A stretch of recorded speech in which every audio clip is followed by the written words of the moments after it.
Hello friends, मैं हूं हितेश तारे और मेरी चैनल स्टॉक्स 380 में आपका स्वागत है। आज की डेट में हम ऐसे स्टॉक्स का डिस्कशन करेंगे जो कि करंट स्टेट में तो डाउन है, पर आने वाले 3 से 5 साल के ड्यूरेशन में ये अच्छा खासा रिटर्न दे सकते हैं। हमें पता है कि करंट सिचुएशन में मार्केट डाउन है, पर क्या ये हमेशा डाउन रहेगा? ये हमेशा डाउन तो नहीं रहेगा। तो जो नॉन परफॉर्मिंग या तो नेगेटिवली परफॉर्मिंग सेक्टर्स है, वो जो आज की डेट में कुछ ज़्यादा रिटर्न नहीं दे रहे हैं, वो आने वाले दिनों में जब टर्न अराउंड होंगे तो उनके टर्न अराउंड्स में हम पार्टिसिपेट कर सकते हैं। कैसे पार्टिसिपेट कर सकते हैं?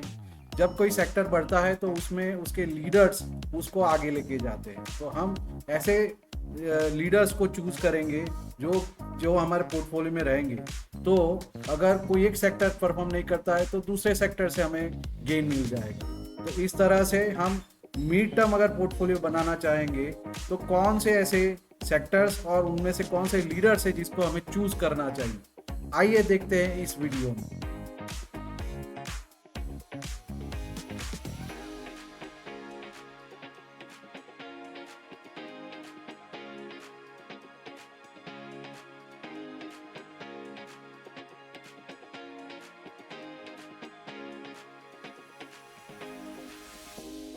बात करते हैं स्ट्रेटेजिक सेक्टर लीडर्स की।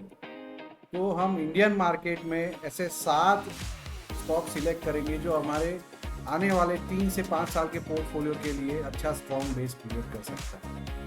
तो जो अभी यहाँ पे इकोनॉमिक इंजन के हिसाब से हमने ऐसे 7 सेक्टर सिलेक्ट किए, जिसमें से कौन कौन से सेक्टर्स के स्टॉक्स हमने सिलेक्ट किए, जो कि है defence, consumption sector, infrastructure, power sector, then IT sector, pharma sector. इनके स्टॉक्स के सिलेक्शन से हमारा मजबूत पोर्टफोलियो 3 से 5 साल के लिए अगर बनाना है, रेजिलियंट पोर्टफोलियो जो कि मार्केट के मूवमेंट से परे रहे, वैसे सेक्टर्स को हमने यहाँ पे सिलेक्ट किया और उनके स्टॉक को सिलेक्ट किया है। आइए कौन से स्टॉक से देखते हैं। तो बैंकिंग सेक्टर में हमने सिलेक्ट किया है आईसीआईसीआई बैंक। इंफ्रा और कैपिटल गुड्स में सिलेक्ट किया गया है Larsen and Toubro. Power sector में एनटीपीसी। डिफेंस सेक्टर में भारत इलेक्ट्रॉनिक्स। कंजम्पशन सेक्टर में एवेन्यू सुपरमार्केट यानी कि डीमार्ट। आईटी सेक्टर में एचसीएल टेक्नोलॉजीज और फार्मा सेक्टर में उसका लीडर सन फार्मा। ये स्टॉक्स हमने ऐसे सिलेक्ट किए हैं जिससे कि एक पोर्टफोलियो बने जो कि 3 से 5 साल में मार्केट के मूवमेंट्स को रेजिलियंसी से डिफेंड कर पाए।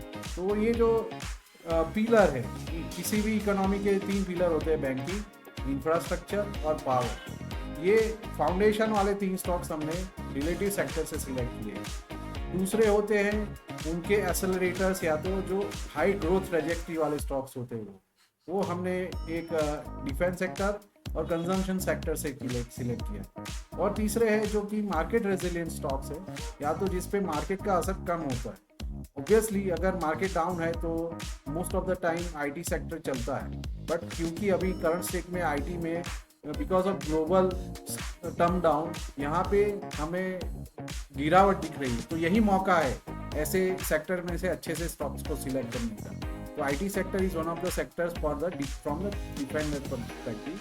दूसरा सेक्टर है फार्मा, जो भी हमें रेजिलियंसी दे सकता है। तो बात करते हैं आईसीआईसीआई बैंक के बारे में।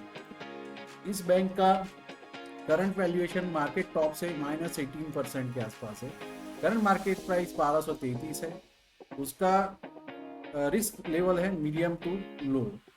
इसका एज है कि ये बेस्ट एसेट क्वालिटी रख रही है among the private banks, and उसका क्रेडिट ग्रोथ बहुत बढ़िया है, एंड हैविंग डिजिटल लीडरशिप। उसने काफ़ी सारे डिजिटल ट्रांसफॉर्मेशन रिसेंट पास्ट में किए हैं, एंड ब्रॉडर मार्केट पर्सपेक्टिव से बहुत ही पॉजिटिव स्ट्रॉन्ग अर्निंग दिख रहा है। इसका 1 से 3 साल का जो फोरकास्टेड कैटलिस्ट या तो ग्रोथ एस्पेक्ट किसके ऊपर डिपेंडेंट है, तो क्रेडिट ग्रोथ जो अभी सस्टेन है डाउन मार्केट में भी, वो उसका one of the major factors हो सकता है। तो पहला स्टॉक हमारा जो बैंकिंग सेक्टर में है वो आईसीआईसी बैंक है।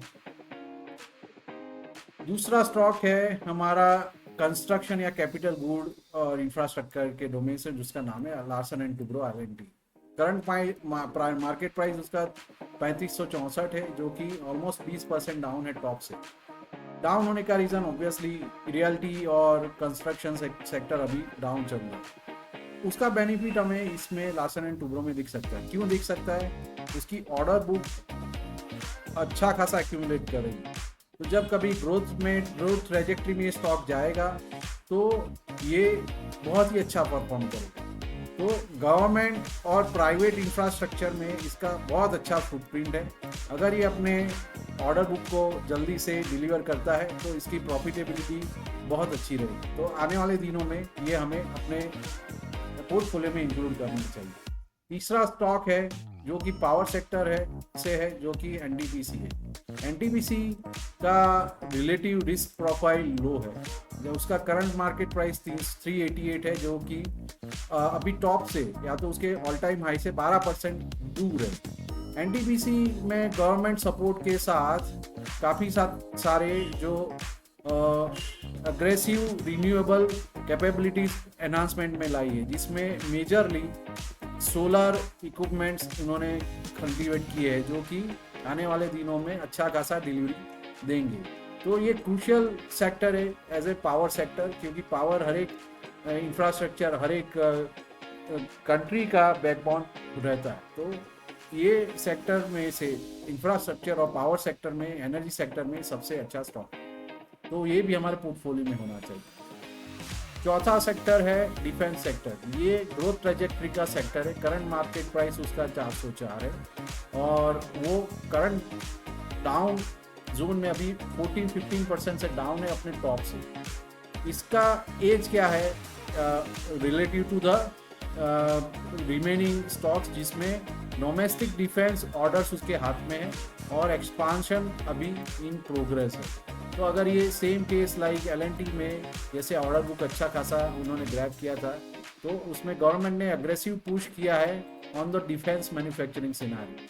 अगर ये अपने डिलीवरेबल जल्दी से दे देगा बुक ऑर्डर को, तब हमें ये अच्छा खासा रिटर्न दे सकता है। इमेजिन करो कि अभी कॉन्ट्रैक्ट उसके हाथ में 12,400 करोड़ के अवेलेबल है, जो कि डिलीवरेबली में अगर डिलीवर में जाएंगे तब जाके उसमें अच्छा खासा ग्रोथ मोमेंटम जनरेट होगा। तो Bharat electronics limited is the fourth stock to be there in our portfolio. पांचवा स्टॉक्स है फ्रॉम द रिटेल सेगमेंट और consumption segment, it is DMart का करंट मार्केट प्राइस 3903 है, जो कि अपने ऑल टाइम मार्केट वैल्यू से ऑलमोस्ट 22% लो पे चल रहा है। ऑब्वियसली कंजम्पशन सेक्टर अभी डाउन है, तो इसका जो TRP या तो प्लस पॉइंट क्या है, उसका ऑल ओवर इंडिया में एक्सपांशन है on in terms of retail outlets, और ये काफ़ी सारे एफिशिएंसी के साथ माल डिलीवर कर रहे हैं। और हमें पता है कि हमारे घर में डीमार्ट का काफ़ी सारा सामान आ रहा है, तो लॉन्ग टर्म कंजम्पशन के तौर पे अगर इसके एक्सपांशन जो नेटवर्क के वाइड चल रहे हैं उसके साथ हम चलेंगे, तो ये हमारे ग्रोथ ट्रैजेक्टरी में पार्टिसिपेट करेगा। तो ये ग्रोथ सेगमेंट में एक स्टॉक है जो हमें अपने पोर्टफोलियो में लेना चाहिए। हमारा छठवां स्टॉक है from the IT sector. IT sector में लीडिंग कंपनी है HCL technologies limited. Current state में क्योंकि IT सेक्टर करेक्ट हुआ है due to global slow down, इसमें AI और ग्लोबल इफेक्ट की वजह से इसमें रिसेशन चल रहा है। बट अगर ये डोमेन IT डोमेन आने वाले दिनों में साइक्लिक डोमेन के तौर पे अगर उभर के आता है और ये सर्वाइव कर जाता है, सस्टेन कर जाता है, तो हमारे लिए उसमें चांदी हो सकती है। तो ये जो स्टॉक है HCL टेक्नोलॉजी, ये ग्रोथ ट्रैजेक्टरी का टारगेट एसेट का स्टॉक है, जो कि हमारे पोर्टफोलियो में होना चाहिए। लास्ट स्टॉक है सन फार्मा, जो कि फार्मा सेक्टर से बिलोंग करता है। फार्मा सेक्टर का लीडरशिप स्टॉक है। ये स्टॉक में स्टेबिलिटी और ग्रोथ दोनों दिख रहे हैं। मार्केट इतना सारा डाउन गया पर फार्मा सेक्टर इतना डाउन नहीं है। इसकी करंट मार्केट वैल्यू अराउंड 1793 है, जो कि 7% दूर है अपने टॉप से। इसका एज है इसका ग्लोबल प्रेजेंस, जो कि उसको रेजिलियंट बनाता है मार्केट के मूवमेंट्स के हिसाब से। Even though the market is down, Sun Pharma is not much down comparative. तो आने वाले 1 से 3 साल में अगर फॉरवर्ड कैटलिस्ट की बात करें तो ये जो सेगमेंट है अपने पोर्टफोलियो को अच्छा खासा स्ट्रॉन्ग बिल्डअप दे सकता है, चाहे मार्केट इधर से उधर हो जाए, पर ये स्टॉक हिलेगा नहीं। तो अगर हम पोर्टफोलियो टोपोलॉजी की बात करें तो अगेंस्ट द रिस्क लेवल हमारा जो स्ट्रक्चरल ग्रोथ या तो प्रॉस्पेक्ट्स ऑफ ग्रोथ है उसके अगर बारे में बात करते हैं तो एनटीपीसी और फार्मा सेक्टर स्टेबल स्टॉक्स है जो कि मार्केट रेजिलियंस है। ग्रोथ ट्रेजेक्टरी में बात करेंगे, जो ग्रोथ में बहुत ज़्यादा हाई है उसके कंपैरिजन में थोड़ा बहुत रिस्की फैक्टर के साथ चल सकते हैं। तो Bharat electronics limited and L&T जो कि ग्रोथ ट्रेजेक्टरी के स्टॉक्स हैं, जबकि कंजम्पशन और मिड सेगमेंट में जिसका रिलेटिवली रिस्क लो है और रिवॉर्ड अच्छा है, वैसे आईसीआईसीआई बैंक और डीमार्ट ऐसे 2 स्टॉक्स हैं। जबकि एचसीएल टेक्नोलॉजी उसमें थोड़ा सा रिस्क है क्योंकि मार्केट में आईटी सेक्टर काम नहीं कर रहा है, जबकि उसका ग्रोथ ट्रेजेक्टरी लिमिट कर रहा है because of the global flew off the IT sector. तो अगर 1 से 3 साल की हम बात करें तो मैक्रो पॉलिसी ट्रिगर्स कौन हो सकते हैं? मैक्रो पॉलिसी ट्रिगर्स हो सकते हैं L&T and Bharat electronics limited. क्यों? क्योंकि किसी भी कंट्री के ग्रोथ के लिए इंफ्रा और डिफेंस ये दोनों सेक्टर्स बहुत महत्व के। अगर कॉर्पोरेट एक्शन ट्रिगर्स की बात करें तो उसमें डीमार्ट जो कि प्राइवेट सेक्टर में अच्छा खासा कंजम्पशन लेवल पे काम कर रहा है, दूसरा है एनटीपीसी एंड तीसरा सन फार्मा जो कि सेक्टरल रेजिलियंस स्टॉक है।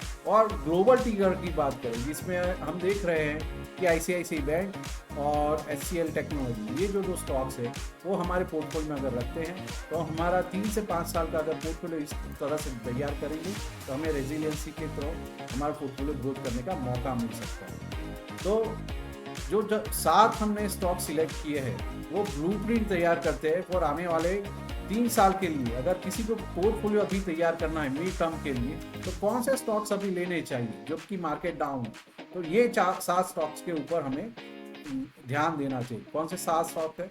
ICICI bank from banking sector, DMart from consumption sector, infrastructure से एल&टी, फार्मा सेक्टर से सन फार्मा, डिफेंस से बीईएल, पावर सेक्टर से एनटीपीसी और आईटी सेक्टर से एचसीएल टेक। अगर ये हम 7 स्टॉक में अपना पोर्टफोलियो बनाता है मिड टर्म के लिए तो 3 से 5 साल में हमारा पोर्टफोलियो अच्छी तरह से बिल्ड हो सकता है। सो फ्रेंड्स, काफ़ी सारे लोगों को ये डाउट रहता है कि कौन से स्टॉक सिलेक्ट करें जबकि मार्केट डाउन है, तो ये वीडियो उनके लिए।